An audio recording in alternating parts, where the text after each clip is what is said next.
Pedro Guimarães manifestou-se publicamente pela primeira vez hoje após virem à tona denúncias de assédio sexual a funcionárias do banco.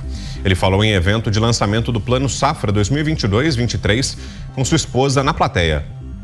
Dia importante, a gente está fazendo um anúncio da dinâmica nossa, da parte agro, pelos próximos 12 meses, algo que realmente não era um foco da Caixa Econômica Federal.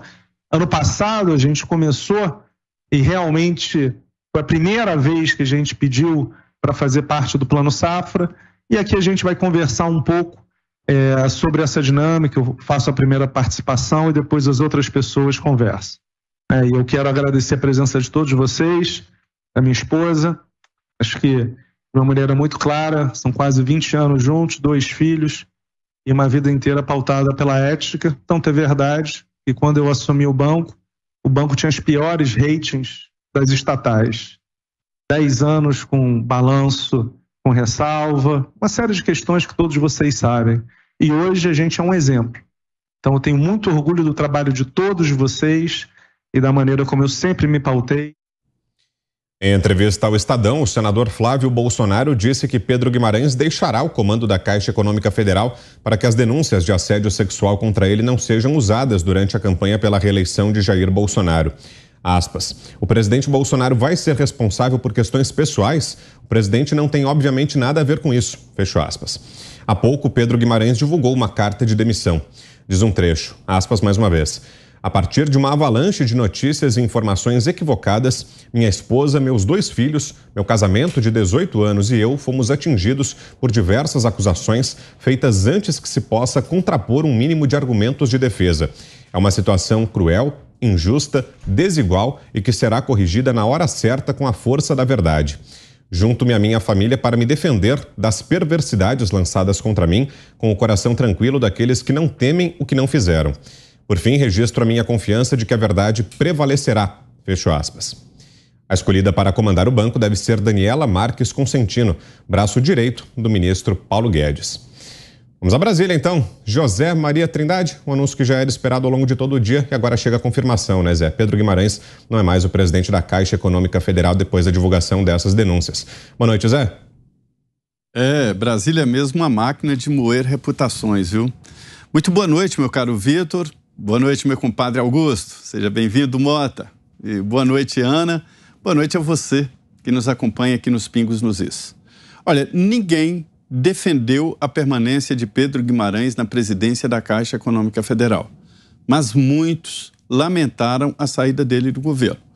Um auxiliar do presidente Jair Bolsonaro, que ficou próximo demais do presidente, participava de viagens, encontros, inaugurações, viajava junto com o presidente, chegou a ser cotado para vice do presidente Jair Bolsonaro e autor de projetos importantes, popularização da Caixa Econômica Federal, a entrada do banco estatal em vários setores onde o banco não participava, inclusive aí financiando a agricultura, no lançamento do Plano Safra.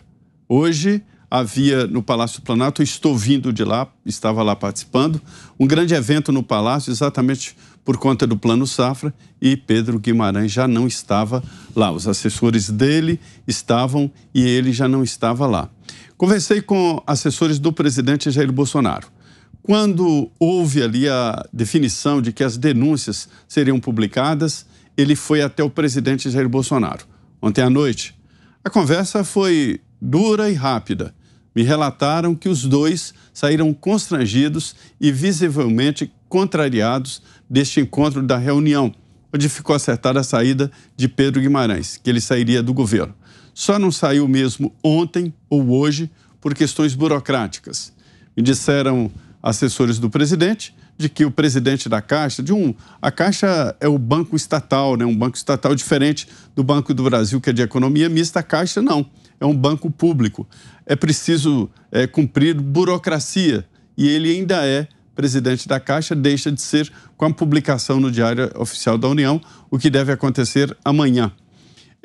Essa saída, ela realmente contraria setores importantes do governo, mas volto a dizer, ninguém defendeu.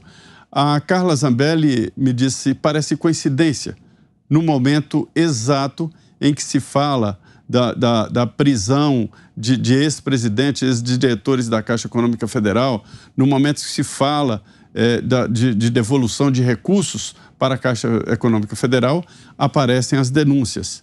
Mas outros parlamentares me dizem o seguinte: olha, são mulheres demais denunciando, o que mostra que até para a proteção dele, ele tinha mesmo que sair para se defender. Portanto, não houve em nenhum momento esta defesa. Os grandes grupos aprenderam com episódios recentes que é preciso ter cuidados. Entre os cuidados está o compliance.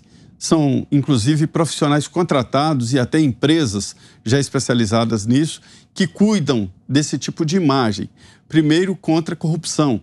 Uma empresa grande, seja ela estatal ou privada, não pode, de maneira nenhuma, entrar em alguma negociação que possa, pelo menos, parecer ou indicar a possibilidade de corrupção, a possibilidade de facilidades no governo.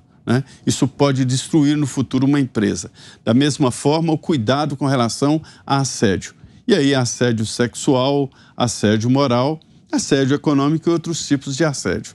Nesse caso, não houve proteção do presidente da Caixa Econômica Federal, que lida, sim, com muitas mulheres. Hoje, todas as empresas estão muito abertas e a participação de mulheres tem aumentado principalmente em órgãos assim, onde a entrada é por concurso e deixa lá na porta a possibilidade de preconceito. Então, não houve cuidados para blindar o presidente. Um trabalho eficiente de compliance não deixa exposto um presidente de um grande grupo. São detalhes que parecem ridículos, como se houver trabalho até tarde, não ficar sozinho na mesma sala, com a secretária ou com outra pessoa que possa ter uma relação de poder, Isso é impedido pelas regras de cuidado. Não se pode viajar e ficar em lugares próximos entre o presidente, o diretor e funcionários, porque isso pode dar margem à possibilidade de comentários, Então, esta é a regra geral que está sendo seguida por grandes corporações. Eu fiquei surpreso com essas denúncias e me disse a deputada Bia Kicis que o número de denúncias é que mostra que precisava mesmo o governo agir rapidamente e agiu rapidamente. Não foi imediatamente, repito, por conta da burocracia. E aí, se houver o caso dele comprovar e tal que não é verdade, ele volta ao cargo de alma lavada, uma pessoa de confiança. E aí tem o crescimento da Daniela. Me disse também a deputada Bia Kicis que ela foi indicada não porque é mulher, mas por suas qualidades. Ela é de confiança do ministro Paulo Guedes, ocupa uma secretaria importante de competitividade e produtividade, E durante um tempo ela se aproximou muito do presidente Jair Bolsonaro.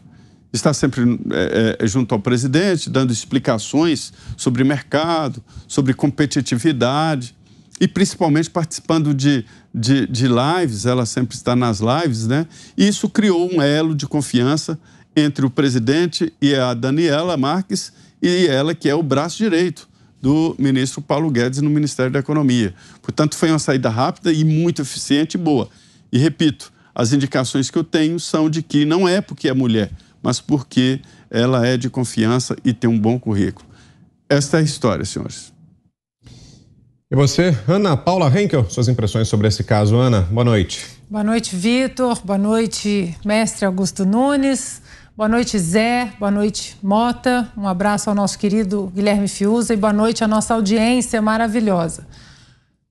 Vitor, primeiro, toda e qualquer denúncia, principalmente sobre assédio sexual, deve seguir o rumo do que nós esperamos. Investigações, apurações, alguns pontos sobre o evento de hoje, Não temos como não registrar apenas a estranheza desse timing dessas denúncias às vésperas das eleições. se são tantas mulheres, por que isso não veio à tona mais cedo? Isso é um questionamento legítimo, já que nós estamos falando de denúncias graves de assédio sexual. Outro ponto fundamental que temos que tocar é: sempre que há denúncias neste governo, há um afastamento imediato. Não espera investigações seguirem o rumo, como nós víamos na era petista. Esperava e aí virava réu e continuávamos falando sobre os casos. Essa administração já demonstrou: houve denúncia, precisa de investigação, afasta. Um outro ponto: assédio sexual é um assunto grave. No entanto, o que é assédio sexual hoje em dia? E isso as investigações precisam apurar. Eu venho de um estado dos Estados Unidos, na Califórnia, onde o movimento feminista Me Too tomou uma proporção gigantesca, onde tudo virou assédio sexual, como o Zé muito bem colocou. Diretores não viajam sozinhos com as suas secretárias, ou com diretoras, ou com mulheres. Então ficou muito difícil definir o que é assédio sexual. Você chamar de bonita virou assédio sexual. Um assédio sexual mais grave, né, ali contra a honra feminina, virou assédio sexual também. Então isso tudo precisa ser apurado dentro de um contexto hoje onde o feminismo ele demoniza absolutamente tudo em relação a relacionamentos normais entre homens e mulheres e até entre chefes e suas secretárias. Isso é necessário que as investigações elas apurem para que nós tenhamos conhecimento do que de fato aconteceu e se outras punições elas precisam ser colocadas em prática aí para qualquer dos envolvidos nesse evento desse dia de hoje. Sua análise agora, Roberto Mota. Bem-vindo mais uma vez, Mota. Boa noite. Boa noite, Brown. Boa noite, Zé Maria, Ana Paula, Augusto Nunes. Boa noite à nossa audiência que está nos acompanhando aqui online. Olha, é lamentável a saída de Pedro Guimarães da presidência da Caixa Econômica. Ele é um executivo brilhante, fez um ótimo trabalho de saneamento das operações da Caixa Econômica, teve uma atuação fantástica durante a pandemia.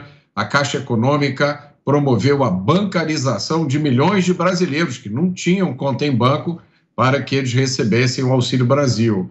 E o nome do Pedro chegou, como Zé Maria disse, a ser considerado para várias outras posições importantes. Eu me lembro que houve uma época em que se cogitou a possibilidade do Pedro até ser candidato ao governo do estado do Rio de Janeiro. Agora, o trabalho dele contrariou muitos interesses que usavam a Caixa Econômica para fins equivocados há muito tempo. As acusações que fizeram contra ele são graves e devem, sim, ser apuradas com cuidado. Infelizmente, neste tipo de caso, um julgamento sumário é frequentemente feito por boa parte da mídia. Não é raro que acusações desse tipo sejam usadas para destruir a reputação de figuras públicas. Esse não seria o primeiro caso. E o pior, mesmo que depois se prove que as acusações são falsas, nunca é possível reverter totalmente o prejuízo que foi causado à imagem do acusado. Por isso, é como Zé Maria disse, homens em posição de poder precisam se preocupar não só em agir corretamente, mas em demonstrar visivelmente, de forma documentada, que estão agindo corretamente. Por isso, Pedro Guimarães fez a coisa certa ao sair. Minha opinião agora é de Augusto Nunes. Boa noite, Augusto. Boa noite, grande Vitor, minha querida parceira aqui do estúdio, Ana Paula, compadre Zé, Roberto Mota, e boa noite a vocês que nos acompanham. Fez muito bem sair rapidamente, porque essas denúncias já começavam a ser direcionadas aí ali no rumo do Palácio do Planalto. A Folha de São Paulo hoje começa o texto da primeira página noticiando o suposto assédio, assim, há menos de 4 meses da eleição presidencial, quer dizer, já associando tudo e tal. O PT, não estou desmentindo nada, só estou fazendo uma observação e um lembrete. O PT, pela voz de vários dos seus dirigentes, já disse que é capaz de tudo para ganhar uma eleição.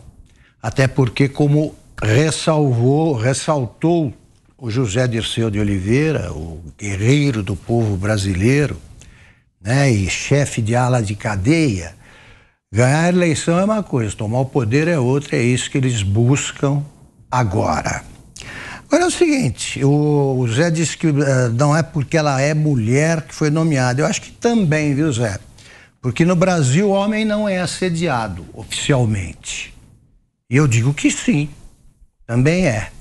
Mas o negócio da vez é assédio à mulher. Eu tenho medo, falávamos disso agora há pouco, tenho medo de elogiar a elegância de uma mulher. Eu tomo cuidado, eu falo baixinho para Ana Paula, assim, está muito elegante e tal, porque para Ana Paula dá para falar, mas alguém escuta e vai dizer que eu estou assediando. Assim está o Brasil. Agora, por que não denunciaram antes? Por que agora? Está provado que ele fez isso? Não, então ele teve que sair, fez muito bem, e vamos ver se não foi, se os jornais agora evitam dizer que o presidente Bolsonaro era o intermediário do assédio, porque eles são capazes de tudo. Espero que ele possa rapidamente, o Pedro Guimarães, mostrar. A parte acusatória que tem que provar que ele é culpado. Espero que ele prove rapidamente que ele tenha verificada a sua inocência e volte a fazer e retome o belíssimo trabalho que ele fez na Caixa Econômica Federal.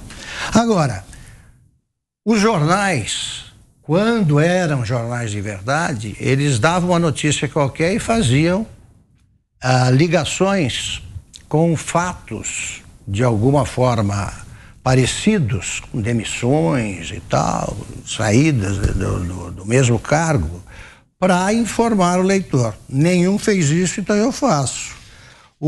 A Dilma Rousseff nomeou o Gedel, aquele da mala de dinheiro, vice-presidente de pessoas jurídicas da Caixa Econômica. Que tal? Era ele que decidia a que empresa seria emprestado o dinheiro da Caixa. Isso explica, em boa parte, a mala de dinheiro. Isso ninguém lembrou. Então, o assédio, né, suposto, repito, atribuído ao Pedro Guimarães, já começou a se transformar estava começando a se transformar numa arma eleitoral. O Gedel não foi nem lembrado. Se o Gedel faz o mais, faz o menos também. Para ele, assédio devia ser uma coisa de rotina. Oi, Ana.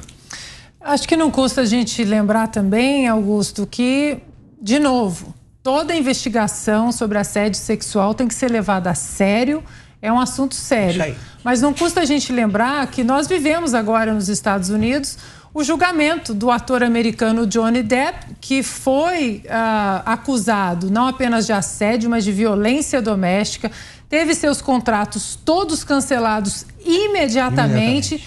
E agora, ao final do julgamento, ficou comprovado que era o contrário, que a ex-mulher que cometia violência doméstica contra o ator e vai ter que pagar 15 milhões de dólares para ele. Então, tem que apurar. Tem que apurar, com certeza tem que apurar, mas que sigamos aí o processo legal dentro dessa apuração.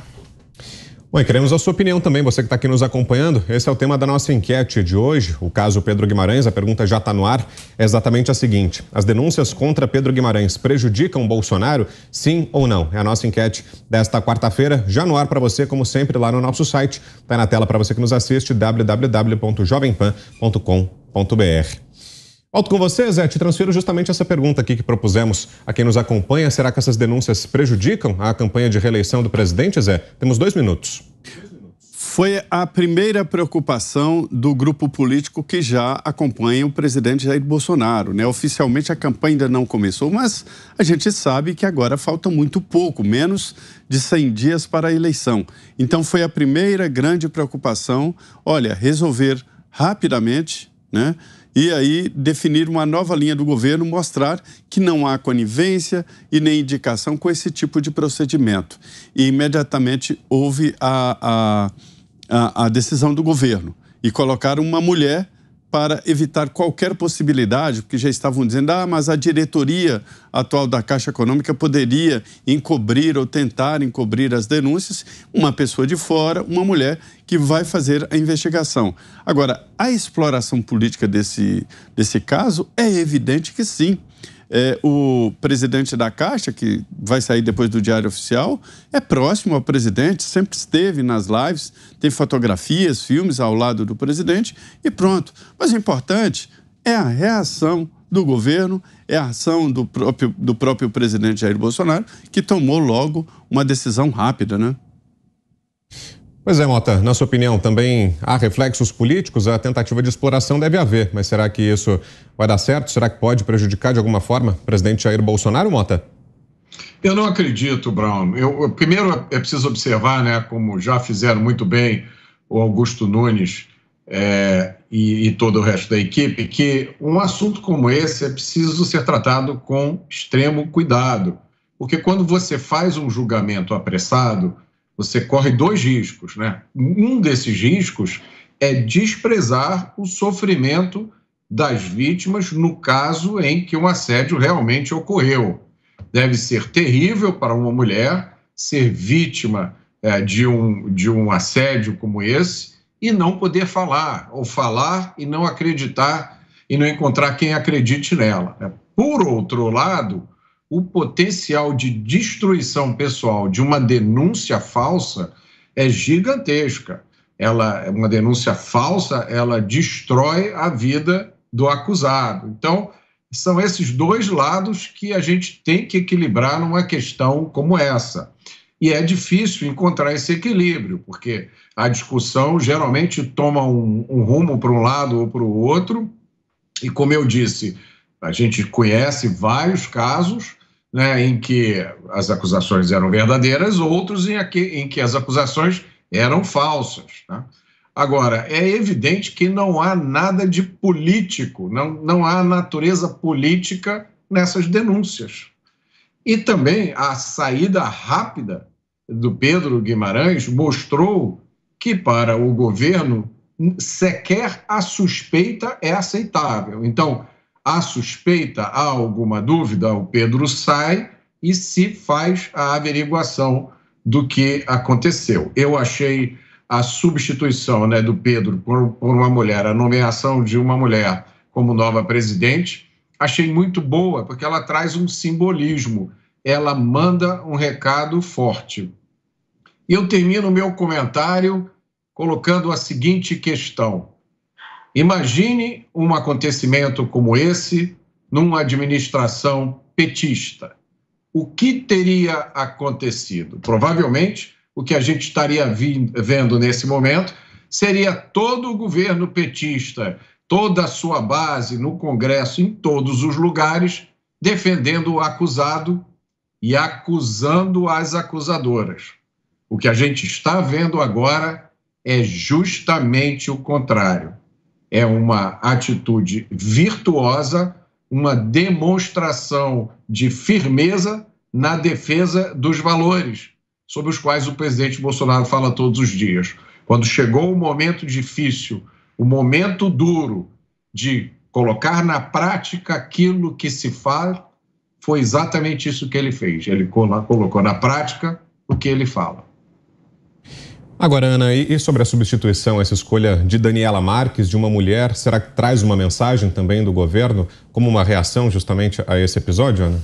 Eu acho que são 2 mensagens, Vitor. A mensagem de que uma mulher ela é capaz de entrar numa posição como a do Pedro e de que mulheres competentes, ela não está lá apenas por ser mulher, de que mulheres competentes tem o apoio de outras mulheres. Não adianta Simone Tebet falar mulher vota em mulher. Não, mulher não vota em mulher. Mulher vota em quem elas quiserem. E nesse caso, o apoio à Daniela é um apoio pela competência, né? Uma pessoa que está na equipe do Paulo Guedes há muito tempo, uma pessoa muito ligada ao mercado financeiro também, a todos os números, ao mercado econômico global de uma forma geral. E esse ponto que o Mota traz é muito bom sobre a saída rápida do Pedro em relação a todo esse evento. Suspeitou, a suspeita precisa de investigação, a saída rápida mostra que esse governo não brinca com esse tipo de situação. Agora, mais uma vez, que as investigações sigam o curso que elas devem seguir. Mas dentro desse caso e de outros casos que comentamos, como o do ator americano Johnny Depp, por exemplo, falsas acusações também deveriam ser passíveis de punições. O interessante é que às vezes não é o que falam, mas quem fala, porque há pouco tempo uma ex-funcionária, uma ex-secretária do então senador Joe Biden acusou o candidato a presidente nos Estados Unidos em 2020 de assédio, quando ela ainda era secretária do senador, com testemunhas, com várias testemunhas, e isso foi ignorado pela imprensa americana e disse não. Nesse caso, não é para acreditar na vítima, e sim no candidato Joe Biden, que disse que não havia assediado a secretária. E temos que tomar cuidado, sim, com essa onda desse movimento feminista Me Too, de que tudo é assédio sexual, porque se tudo é assédio sexual, os verdadeiros assediadores, eles se escondem na multidão e não pagam por seus crimes. Então, que essa investigação siga o seu curso e que tudo sobre esse caso seja trazido aí à luz do dia. Agora, Augusto, não foi um alvo qualquer, né? Um integrante qualquer do governo, Pedro Guimarães, alguém que tinha proximidade com o presidente, né? Nós vimos aqui inúmeras vezes as participações dele nas lives do presidente. Ele teve um protagonismo ali no momento do início do pagamento do auxílio emergencial, no começo da pandemia, né? Então, isso tudo reforça essa ligação do caso, essa tentativa de relacionar o caso ao presidente, né, Augusto? Claro, é proximidade, ele tinha proximidade física, inclusive participou de várias lives. É um quadro do governo muito eficiente, né? A distribuição do auxílio durante a Covid foi exemplar, a pandemia. Ele entregou rapidamente, modernizou a máquina, né, administrativa que deveria atingir os beneficiários e certamente tem terá um belo destino político, porque ele vai provar aí a inocência dele. Então era o alvo perfeito. E como ele se encontra bastante com o presidente Bolsonaro, pronto. Os jornais, depois de se encontrar com o presidente Bolsonaro, ele assediou fulano. Antes do encontro com o presidente Bolsonaro, assediou fulano. E é por aí. Porque há 4 meses da eleição, né? Os jornais vão entregando a estratégia aí, mesmo quando não querem.